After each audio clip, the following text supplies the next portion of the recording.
Next ఇన్ని రోజులు మనం 2-3 వీక్స్ బ్యాక్ కూడా అంత పెద్ద న్యూస్ అన్నమాట.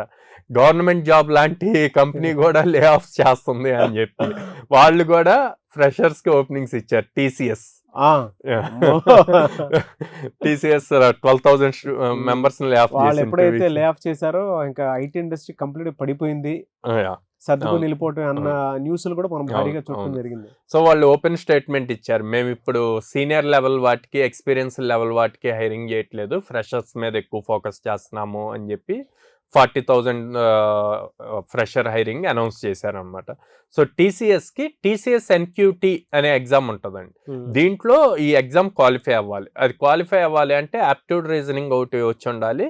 నెక్స్ట్ వచ్చేసి Java or Python any programming language లో కోడింగ్ స్కిల్స్ ఉండాలి సాల్వ్ చేయడానికి. సో అది కనుక క్వాలిఫై అయ్యారంటే జాబ్ ఖచ్చితంగా వస్తుంది అన్న పాయింట్.